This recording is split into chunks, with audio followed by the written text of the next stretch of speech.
Good Sunday morning. This is Sunday, February 20th, 2022.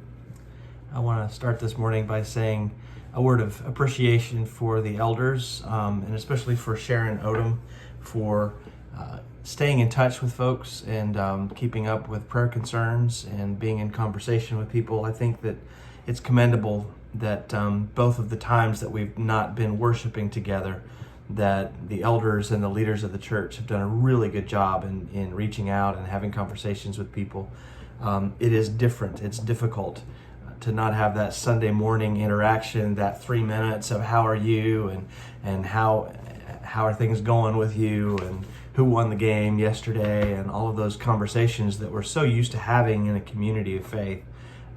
It's important conversation, and it matters to church and it matters to God, and it's really good that the elders have continued to do that, and I just want to commend them, and especially Sharon and our support staff. Rhonda in the office has done a really great job. We have some good news that we will have a service of worship on Ash Wednesday in person at church, and we'll resume the following Sunday in worship. Look for emails and announcements for the details of all those things, but it is good that we have the hope of being together again in worship at First Christian Church on West Haven soon. I want to lift up a few prayer requests today. Beth and Gary Wingfield, as they prepare for Beth's surgery on March 1st. That's coming up next in the following week. Fran Lee has shared that her son is hospitalized again. He's been going through physical therapy and a lot of issues there, and we lift up Fran and her family. John and Jan Browning.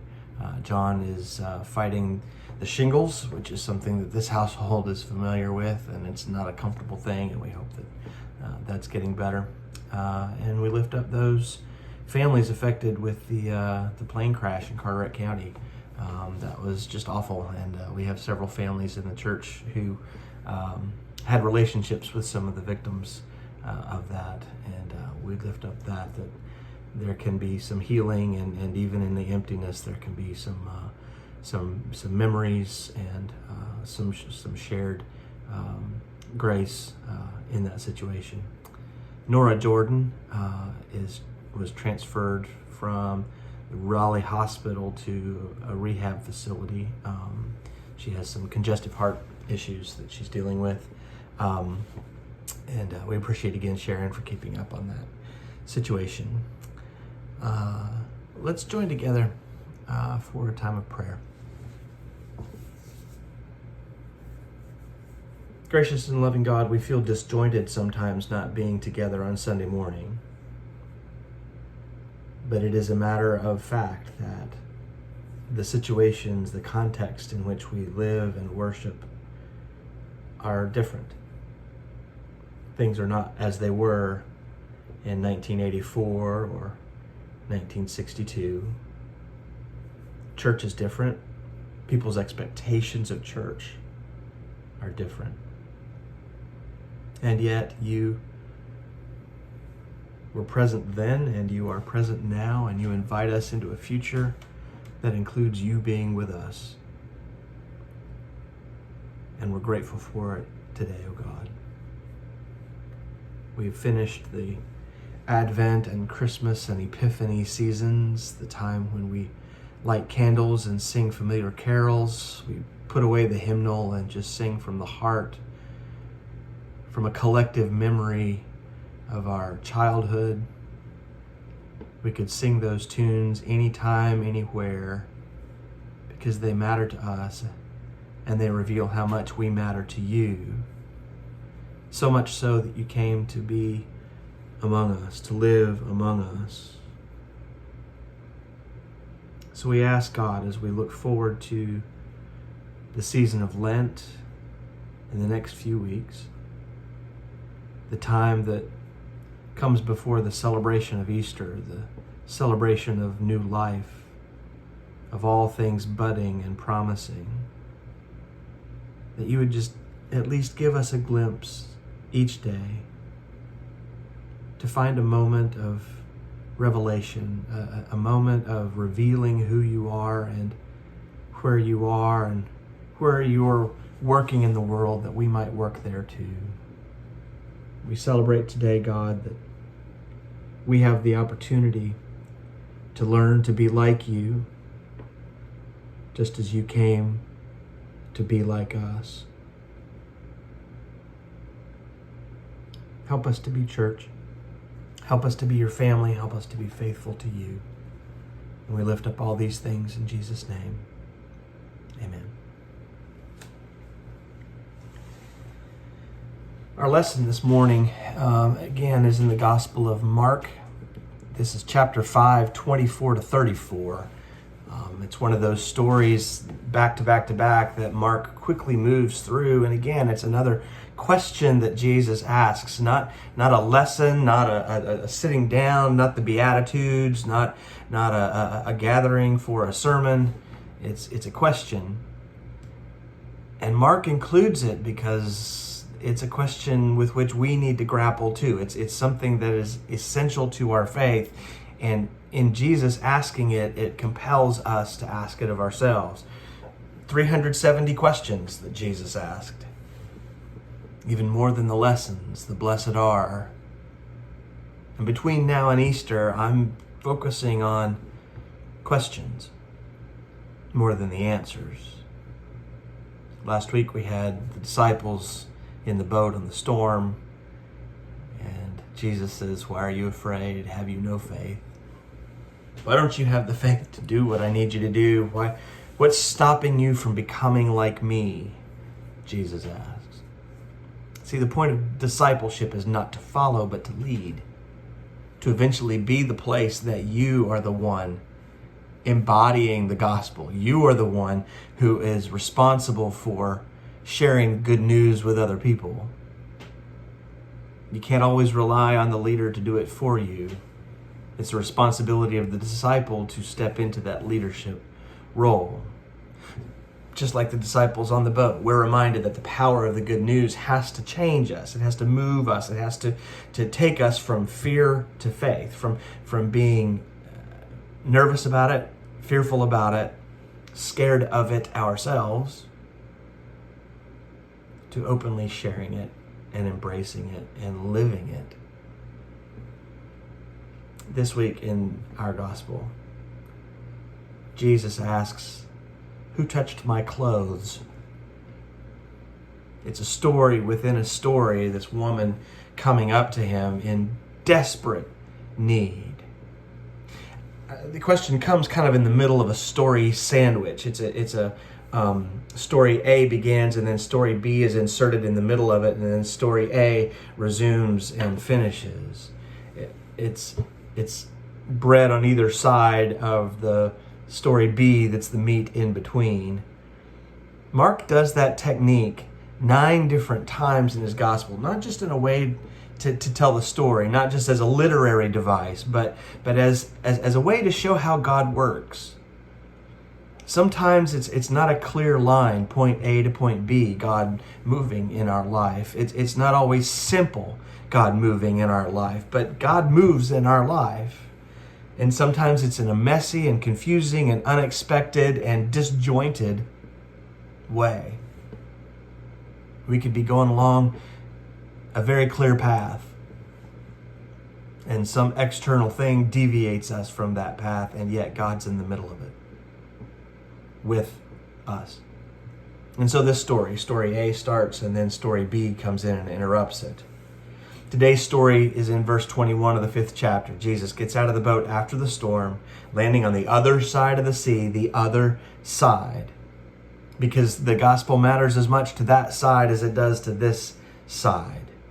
And sometimes we have to cross that water to get to that good news, to get to the realization that all sides need to have the gospel. And they land there, and one of the leaders in the local synagogue named Jairus comes to greet them there, not as an ambassador to welcome, not as a, "Hey, so glad you're here. This is your accommodation for the night. We've got a meal planned. None of that. He runs and tells Jesus that his daughter is near death. One of those external things has changed the expectations of the day. It's changed the schedule. Everything that we had planned is out the door. And he begs Jesus to come. Come to my house. My daughter is there. You and only you can make her well. I've heard about you. I've heard your stories. I know who you are, Jesus. Come and make her well. Only you can. And away we go. They go until today's story pops up in the middle of their journey to Jairus' house to heal the daughter. And interrupts where we thought we were going to go. We thought we were headed straight there. Story sandwich. A large crowd was following them on their way to Jairus' house, not giving much space for Jesus to move. Last week during the Super Bowl, did you see one of the sideline reporters right before halftime? During the broadcast, she turned and she was behind some of the musical performers, and she walked up behind Snoop Dogg and right before he went on stage, and she put her hand up on his shoulder without him seeing her, and you could just see him turn around to look at who was touching him. And you could see the bodyguards kind of coming in on the side away from him. It turned into a thing. The internet went nuts. Don't touch Snoop without Snoop knowing you're there. Mark says that people pressed in on Jesus. They were all around them on their way to Jairus' house to heal the daughter. And in the middle of that story, we are greeted by this unnamed woman. She has suffered hemorrhages for 12 years. Are there any among us who have had an illness or been dealing with an issue that just doesn't go away? That nagging thing. And for her, it was awful. She had spent all of her money on the doctors who had been no help. This is a woman who has lost every bit of hope. Not only was she sick, she was alone. Can you imagine in that time dealing with that again and again and again and again daily for such a long time? You've lost every bit of hope. There's no way that this is ever going to change. She was alone and sick. She didn't have an advocate like Jairus was for his daughter. She had no one. Those of us who have cared for someone who is ill, we know that sometimes you have to be that advocate for that person, or absolutely nothing gets done. But she is alone. She is an outcast. She is an outcast of the outcasts. She's dealing with a culture that had this as their base. Every bed on which she lies during all the days of her discharge shall be treated as the bed of impurity, and everything on which she sits shall be considered unclean, and the uncleanness of her impurity is pervasive. I mean, let's be clear. When Leviticus uses the word unclean, it's not something that can be washed off. It's a ritual unclean. And that's the woman's life. Her entire identity is bound up in her impurity, her uncleanness. Our new friend. Our story. 12 years. Desperation. At her wit's end, at the end of her rope. I mean, all of that describes her, and yet, she has the gumption to approach Jesus and touch him before he goes on stage to save Jairus' daughter. He's on his way with one mission. The external presses in on him and invites him to a new mission. Think about the lowest point in your life, go there and then stay there for 12 years. That's this woman. We've all had our lowest of low times, and that's where they are. I read a story about a young lawyer who had really deep depression, so deep that his friends took all the knives and tools and hammers and things away from his household so he couldn't get to them. And he wrote in his journal, "I now am the most miserable man living. Whether I shall ever be better, I cannot tell. I awfully forebode I shall not." All right, hold that thought. Sandwich within a sandwich. In 1908, the Irish explorer Ernest Shackleton headed an Antarctic expedition to the South Pole. They came closer than anyone ever had before, but 97 miles short of the goal, they had to turn back. They were out of food, they were out of rations, they had nothing. Later in life, Shackleton told of the time that in the midst of that, when their food supplies were gone, they had one last ration, one last biscuit, hard biscuit, for each man, and they were rationed out to each one. Some took snow and melted it and made tea and ate their biscuit and drank the tea and thought that might be their last meal. Others took the biscuit and they hid it into their sack, their overnight bags, saved for that last desperate moment of hunger. And they lit the fire and they built it up so it would last all night, and everybody went to bed. And it's hard to go to bed hungry. And Shackleton wrote that he was almost asleep and he saw one of his most trusted men looking to see if anyone was watching in the middle of the night. And Shackleton said that his heart sank as the man began to reach toward the food sack of the person sleeping next to him. All right, I'll come back to that story too. Story sandwich. All these stories, the woman in our text, all these stories are at the deepest point of desperation for these people. Broke and the heat's going to be cut off. Hurt. I'm going to have to go to the emergency room again. Sad. Wounded. The situation's not going to change. The reality and the realization of reality, things are just not going to get better. And the way that these stories are told, one within the other, is important. Jairus and the unnamed woman share something deeply in common. They're both victims of desperate circumstances, and they placed all of their hope, everything, on Jesus. The situation is not going to change without intervention by this one. Other than that, their stories are completely different. Jairus has a name. He holds an important position. He comes from means. He has enough prestige to ask Jesus to come to his house. Are there any doctors that make house calls anymore? And the woman can claim absolutely none of that. She is a nobody. She doesn't even have a name in the story. She has no position in her culture, in her society. Her only description is one who suffers from a menstrual hemorrhage. It's something that these days could be healed so quickly. Jairus can approach Jesus face to face. She has to come up from behind. She has to come around. She has to work around the system, unseen, unknown. But despite her condition, she pushes through the crowd, past the disciples, into the inner circle as Jesus is moving from one place to another with urgency, and she just hopes to touch him, just even if it's just his shirt.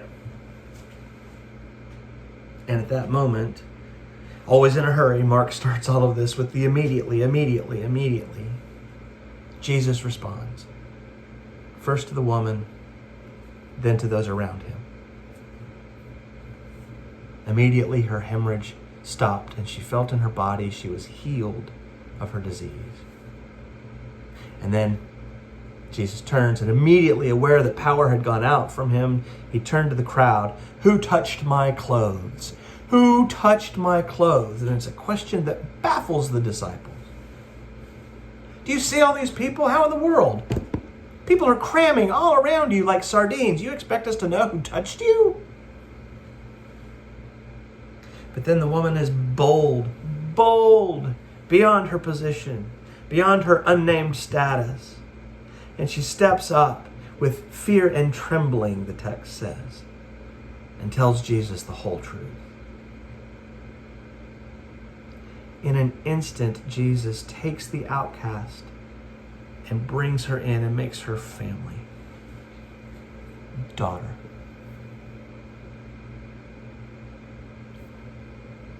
Don't gloss over that. Don't move past it to get to the end of the story. Don't move to the sitcom easy answer and that 30-minute little break between commercials. Don't press on to the rest of the story. Stop there. Daughter. It's not a colloquialism. It's not a throwaway. It is the most profound word that he could have said to her. Daughter. You are included. You are named. You are someone. Daughter. Faith has made you well. You came from desperation, but you rallied and you pushed and you moved and you came to me. Go in peace. You are now healed. Peace, the presence of peace. Go with peace. It's not a lack of noise. It's not a lack of chaos. It's not a lack of evil peace. It's the presence of peace. Go with it. Take it with you. You are healed.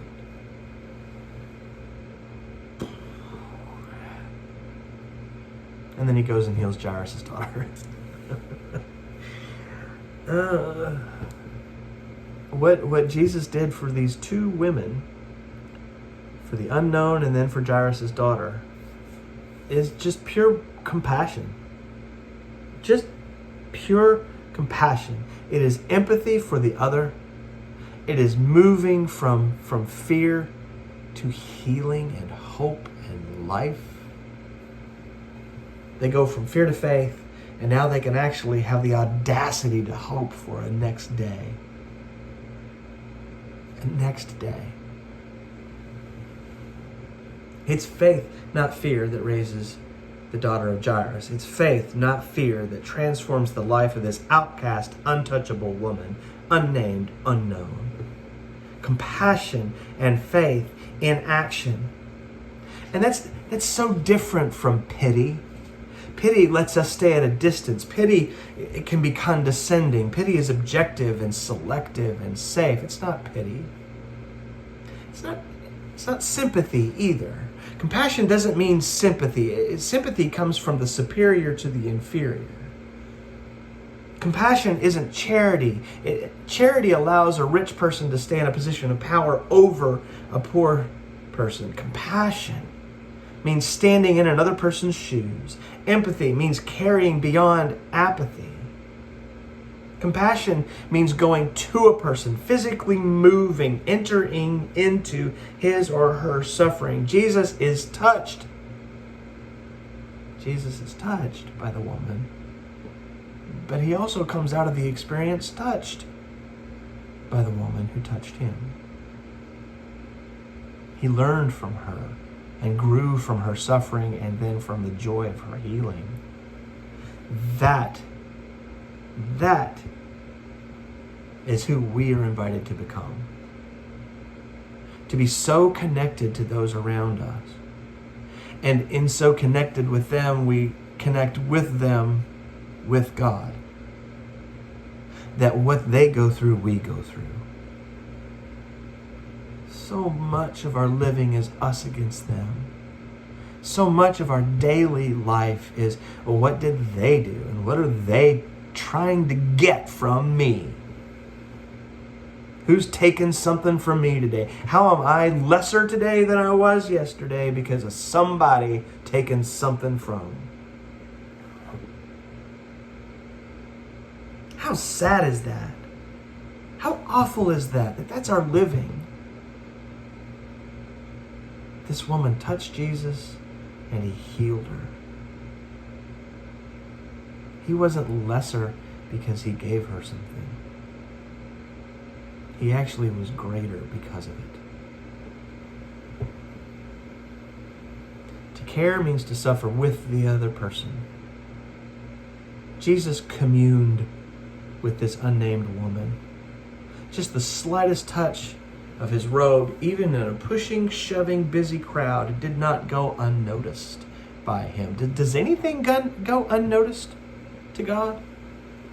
Does anything go unnoticed? Does anyone go unnoticed to God? Jesus was aware of the trembling, outstretched fingers of an anonymous woman touching his shirt. And as that happens, we see again the character of God. This is what God's like. Do not fear, I'm with you. Don't be afraid, I'm your God. I will strengthen you, help you. I will uphold you with my victorious hand. God's always been like that, but we forget. God's always invited us to be like God, but we forget. Amanda Gorman, the beautiful American poet, in her Miracle of Mourning, said the question isn't if we can weather this unknown, but how we will weather this unknown together. Isn't that the key of this story today? It's not the miracle of the power of Jesus. That's just the vehicle of grace from one person to another. The meaning of this story is found in the compassion that Jesus has with this woman who comes just as she is, having been in that state for a very long time. And by extension, we can come as we are, even at our lowest, most desperate places. God will begin with us wherever we are. God doesn't call the perfect, but perfects the called. So the good news of this story of this woman is that we can come just as we are, and we can be healed by the compassionate healer. And Jesus' healings are complete, soul and body. This unnamed woman that we have come to know today becomes kin. She's in the family now. Daughter. She's not some long-lost cousin that we only see once a decade or two at a reunion or a funeral. Daughter. Involved, intimate. Jesus stood in her shoes with compassion and love and embraced her and renamed her into the family. It's a powerful story. The lawyer who had deep depression, he got better.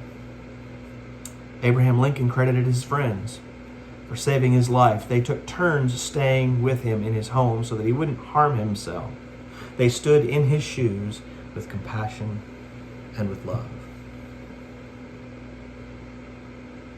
Ernest Shackleton tells of the story of their journey to the South Pole. So close and yet so far away. And in that night of desperation, that night of not knowing if there was going to be a sunrise the next morning, he noticed one of his most trusted people reaching towards the sack of another man asleep, hungry, afraid, alone in the middle of the night. But then, in that moment of deep desperation, he saw that man take the biscuit from his sack and put it into the bag of his companion. On the verge of starving himself, the man took his last bit of food and sneaked it to a more desperate colleague in the darkness so that he wouldn't embarrass him in the daylight. He stood in his friend's shoes with compassion and love. Jairus' daughter and this unnamed woman have life now because Jesus had compassion, not pity. pity, compassion. Maybe our compassion will begin to outweigh the suffering around us so that all we see is love. Is it possible? So many questions.